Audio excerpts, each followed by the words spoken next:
Hello, welcome to the video. Today I'm going to be going over all of the books that I read in the month of January. Yes, I did just say January, and I am going to say it a lot more throughout this video. I'm aware it's April. Life sometimes just happens, and it did indeed happen, and we are where we are, and that's okay. January was definitely an abnormal reading month for me. I managed to somehow read 20 books as well as 21 volumes of manga across 3 different series. I'm going to be going over all 20 books, and I'm going to talk about the 3 different series of manga because once we get into individual volumes, that's just gonna be too much, and I don't think anybody really wants to have to go through all of that. I've been kind of trying to get through my library holds so that I can focus on my physical TBR for the rest of the year. So I don't have all of the books with me. A lot of them have already gone back to the library, and some of them I even read on my phone, but I will be putting them up on the screen. Yeah, let's just get going, I guess. So I'm going to get into the manga series first, so that if that is not something you're interested in, you can just go ahead and skip past that section. So the first series that I read from was the Promised Neverland series. I read 17 volumes in total out of the 20 that are in the series. This series was not at all what I expected it to be. It looks so cute, and I did go into it knowing that it is a horror series, but it still kind of caught me off guard. This series is about a group of kids at an orphanage who pretty much enjoy their life there, but one day they come across something that they were definitely not supposed to see, and it changes the trajectory of their lives forever. I found it to be just absolutely impossible to put down. I gave the series as a whole 5 stars, and I would recommend it to anybody who is interested in that kind of thing. Just make sure that you know that it is a horror. However, I would say avoid as many details as you can, because it's definitely one that I feel like I benefited from going into without knowing much about it.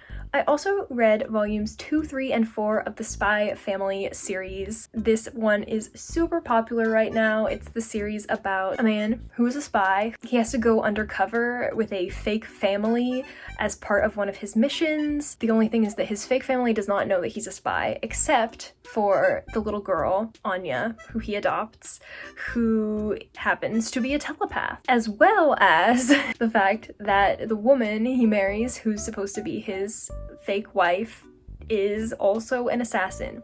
So these aren't spoilers, I feel like it's in the description, you learn this all pretty fast, but it's just very funny because it's like this guy who's a spy, and no one's supposed to know that he's a spy, except his little girl does know, but his wife is also an assassin, and the little girl's the only one that knows he's an assassin, so it's like everyone's trying to keep all these secrets from each other, but they also don't know that the little girl already knows. I'm doing a terrible job explaining this, and to be honest, if you've made it this deep into BookTube, you've probably already seen this book talked about everywhere. I've laughed out loud multiple times while reading this series. It's definitely one that I'm going to continue with.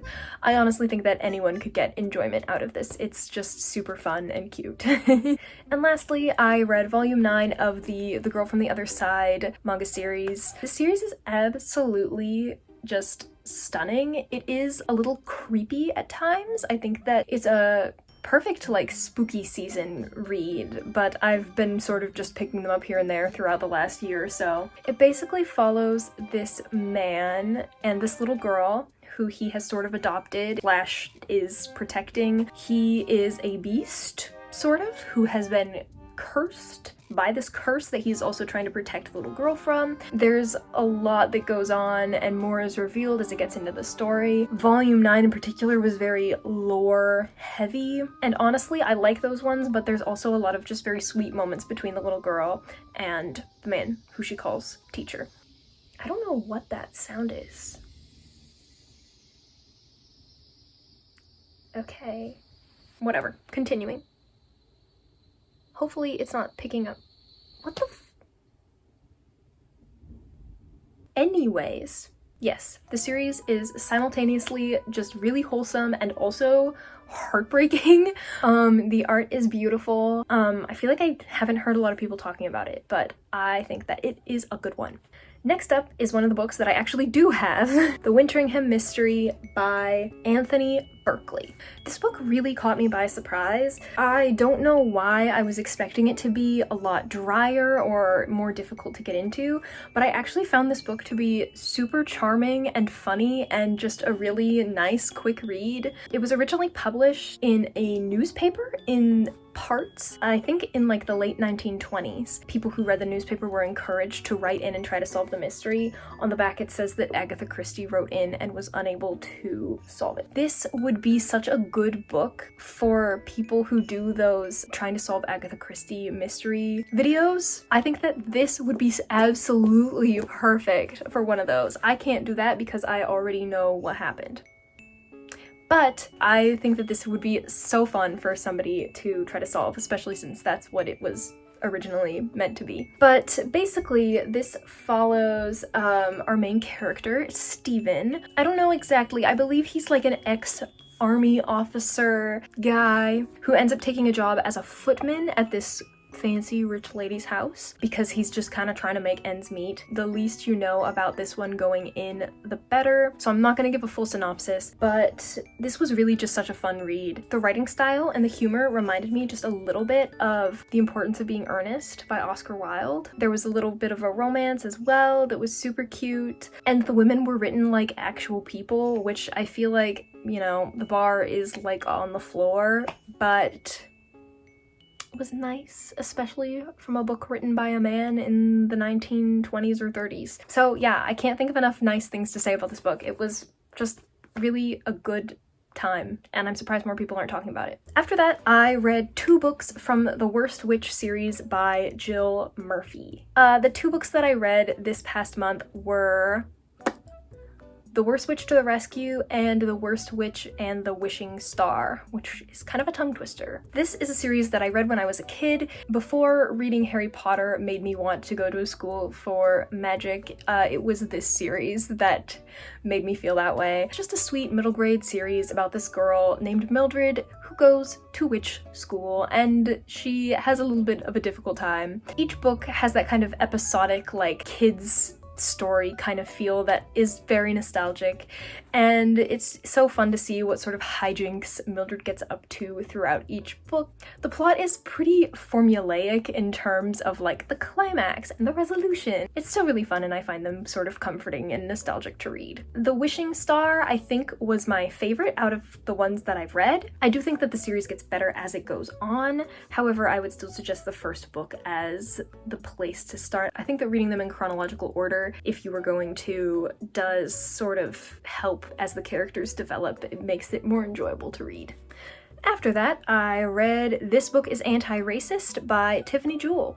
This is a book that I read on my Libby app, so I don't have it with me. When I picked this up, I didn't realize that it was written for a younger audience. It's definitely more of like a middle grade, young adult type of book. However, I still think that this is a really good introduction to anti-racism, and I would suggest that this book for anybody who's really just beginning on that journey.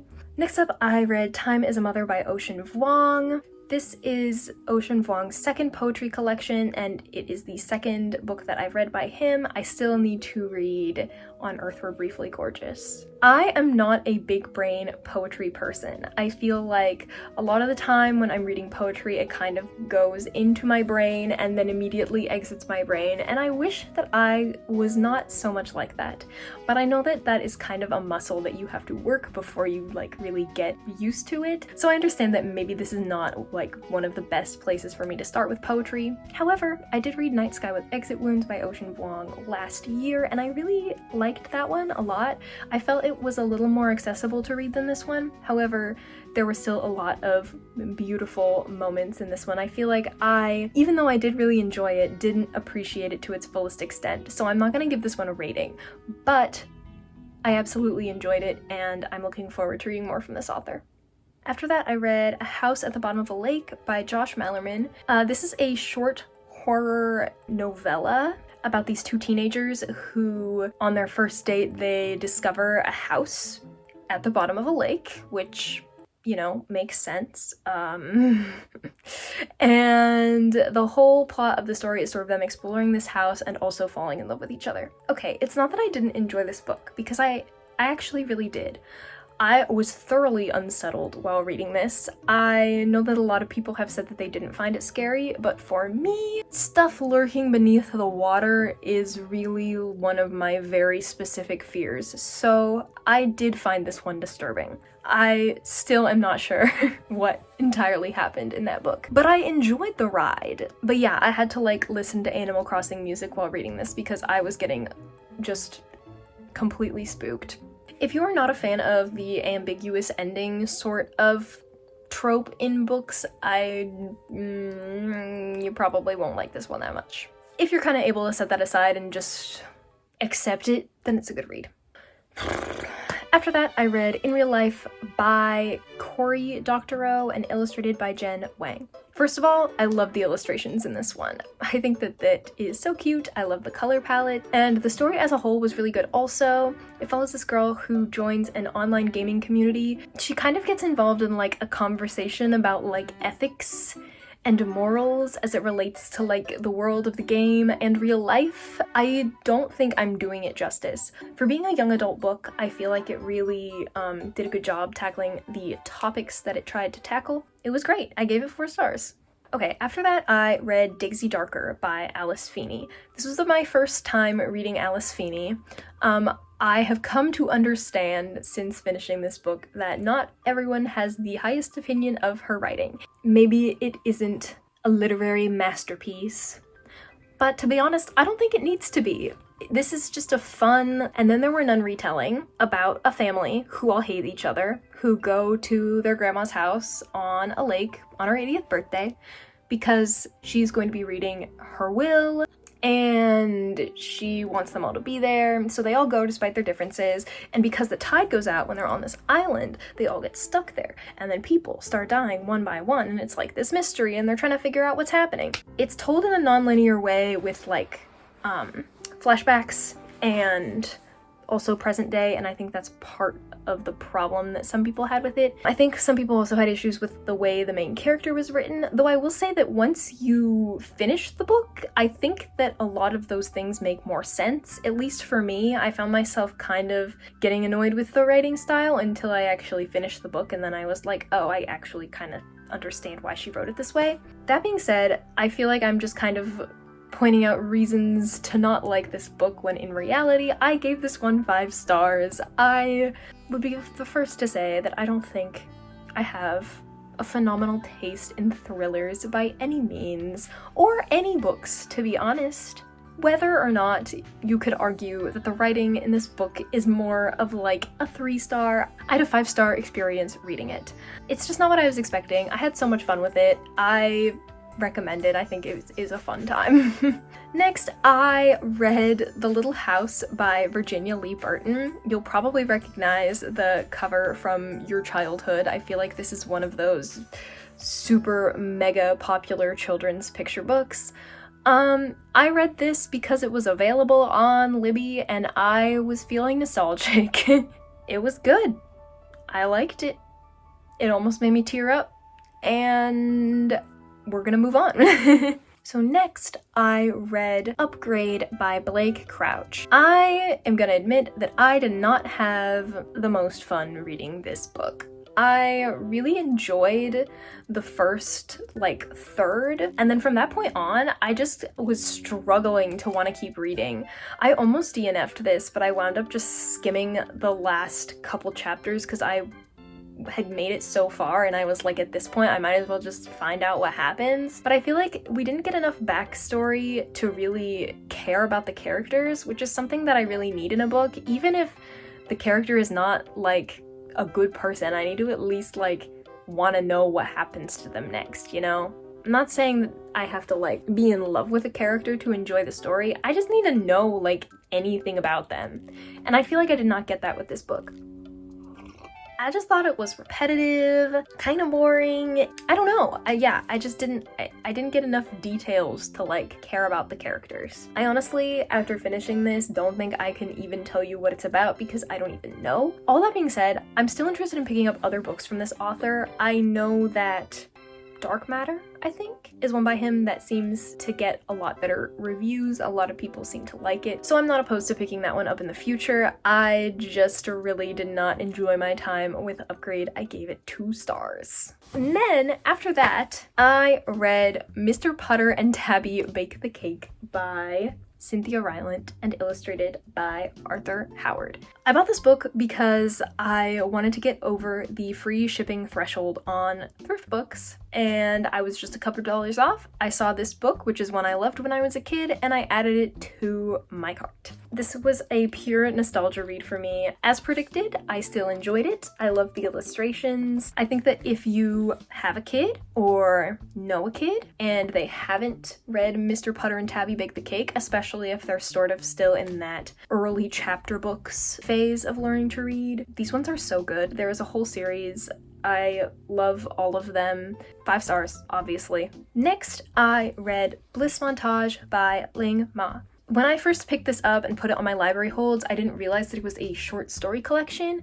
Typically, I do not love short story collections. I find it to be whiplash, like going between all the different stories. I tend to like get invested and then I want to keep reading, but it ends so soon and then I get frustrated. But I will say that I really enjoyed this one. There were more stories that I liked than that I disliked.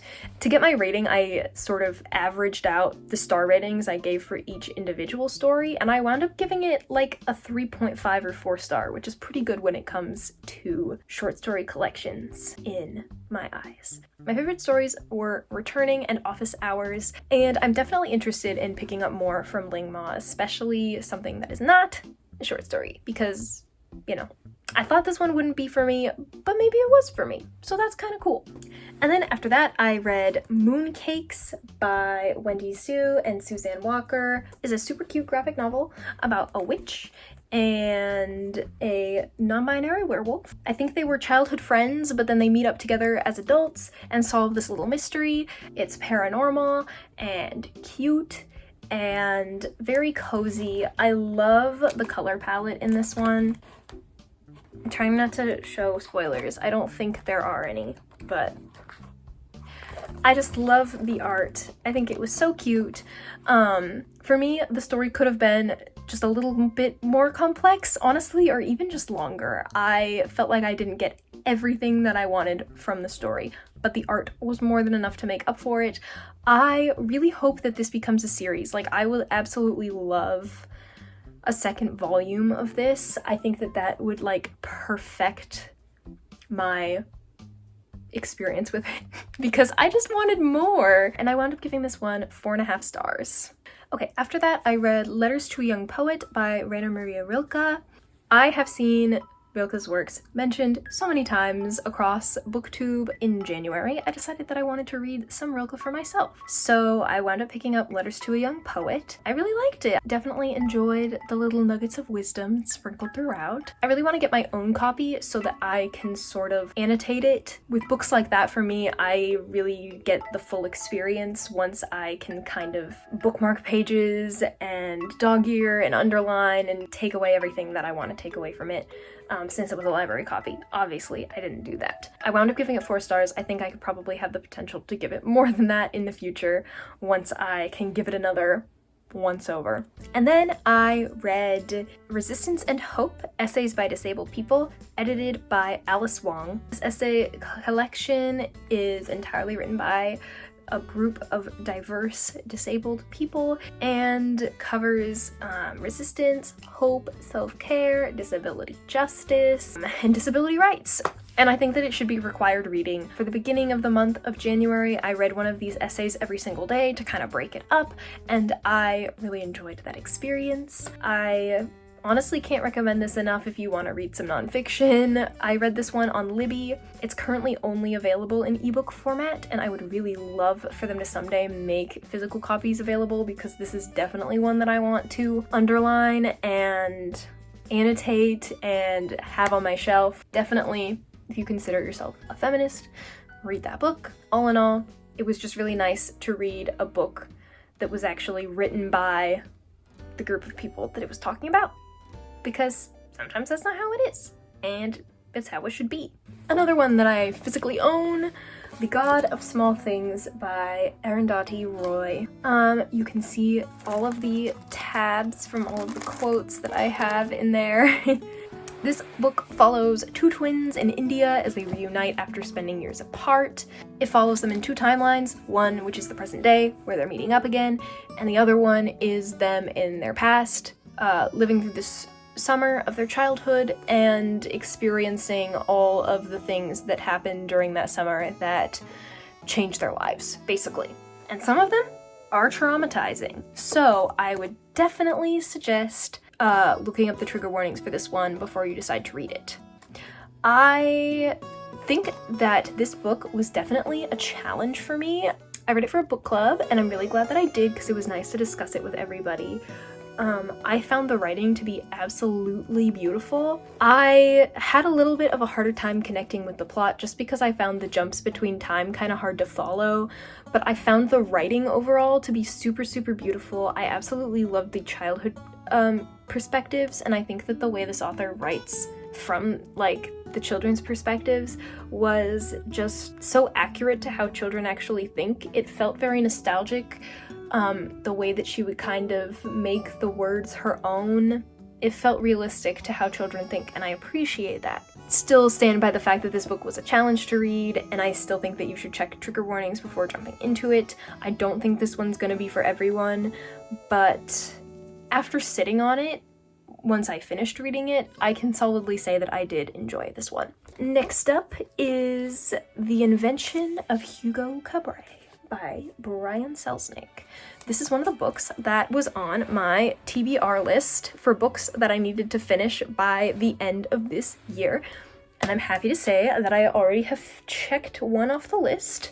If you want to watch that video, you can watch it wherever the thing's gonna pop up. I've never done that before. So anyway, as predicted, I really enjoyed this book. And definitely part of my enjoyment came from me being a massive film history nerd, and somehow I didn't really know going in that this contained some nonfiction film history elements to it. I knew a little bit since I'd seen the movie, but I kind of forgot how involved that was, or maybe the book just has more of that than the movie did. The pictures were fun. The pictures are what made the book, honestly. I don't especially think that without the pictures, it would have been as enjoyable to read as an adult. It definitely reads like a children's middle grade book, but the pictures create such a unique and exciting reading experience. It makes it feel very cinematic. I feel like if it was just the writing, it would have gotten probably a 3.5 star. However, with the pictures and presented in the way that it is, it's definitely a 4.5 star for me. Not a new favorite, but still a book that I really, really, really liked, and I will probably read more from this author. I know he has some other books in this kind of format, and I'm interested in reading more. Next up is I'm Glad My Mom Died by Jennette McCurdy. Again, I do not know how it's even possible that you would have somehow made it to this little side of BookTube without having heard about this book 10 million times already. But this is Jennette McCurdy's memoir. Jennette McCurdy was an actress on Nickelodeon, and this covers the complex relationship that she had with her mother, as well as being a child actor, eating disorders, addiction, all that stuff.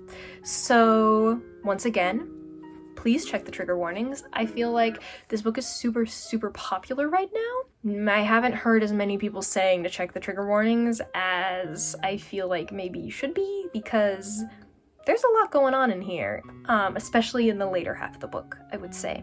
However, it was really well written. I gave it 5 stars. I can't remember if I already have said this, but I did not watch. I was a PBS Kids only kind of child, so I have never seen a show that Jennette McCurdy is in. But I still found this book to be enjoyable. Everyone's giving it 5 stars. I'm giving it 5 stars. Not a huge surprise there. I'm glad my mom died. Not me. Jennette McCurdy is. Yeah. Next is The Giver by Lois Lowry, another book that I read that was on my list of books that I needed to check off before the end of this year, so I'm really glad that I got to this one. The hype was deserved. The hype was deserved. I honestly didn't know very much about this one going in, and I'm glad that I didn't. I feel like that made it almost more like suspenseful in a way. Not that this book is very suspenseful to begin with. I don't think it's supposed to be. I loved it. It's a new favorite for sure. I know that there's other books in the series. I don't know if I want to read the other books because I feel like this one wrapped it up really well. Like, I really like the ending. If you've read the other ones, let me know if I should continue with the series because I'm interested in doing it, but as of right now, I'm feeling like satisfied with this ending. So yeah, I don't know. We'll see. This is another one that I don't want to go into a full synopsis of because I think you're better off not knowing a lot going into it. But if you haven't read it and you like that kind of like dystopian-ish sci-fi, I feel like this is a must-read. I sound like all the people that told me to read it so many years ago. But yeah, The Giver. It's a 5-star. It's a 5-star. And what a good one to save for last. Here I have. This is the only book that I read more than once in the month of January. In fact, I read it not only 2 times, but 3 times, and that is Bug Boys by Laura Netzger. I cannot even begin to explain how much I love this book. It's a graphic novel about these 2 little bug boys. They're beetles. One of them is a stag beetle and one of them is a rhinoceros beetle. And their names are Stag Bee and Rhino Bee. And they go on these little adventures together. It feels like watching like one of your old favorite kids shows. It has the little life lessons in every chapter, but honestly, like, they're just so good. Like, I think this is a book for everyone. I know this is technically middle grade, but this is a book for everyone. The art is adorable. It makes me feel so happy every time I read it. Like, this book is the perfect antidote to a bad day. Yeah, I've read it 3 times. I'm definitely gonna read it more. Who knows, I might read it again after finishing this video. I don't understand how this doesn't have more hype. It's funny, it's cute, the little like nuggets of wisdom make me so happy. Like I said, everybody needs to read this. If you love graphic novels, you will love this. I don't care if it's middle grade and you don't normally read middle grade. I genuinely, sincerely think that everyone can find enjoyment in Bug Boys. It is so freaking good. And I know that there are more in the series. There are 2 other books, I think. There's so much to enjoy in this, and I hope that everyone else who reads it finds it as fun as I did. I cannot express how much I love this book. That concludes this video. We made it. We made it. There were so many books to talk about. You know, and now I have a long road of editing ahead of me. Anyway, thank you so much for watching. If you want to like or subscribe, I would appreciate it so much. If you want to follow me on Instagram or Goodreads, I have those linked in the description. I always love making more internet friends, especially on Goodreads. I love seeing what other people are reading and getting more book recommendations to add to my ridiculously long TBR. So, if you add me on Goodreads, there is a like 99% chance that I'll add you back. Anyway, thank you so much for making it this far. Let me know in the comments what your favorite book was that you read in January, if there was one. And I will see you in the next video. Bye!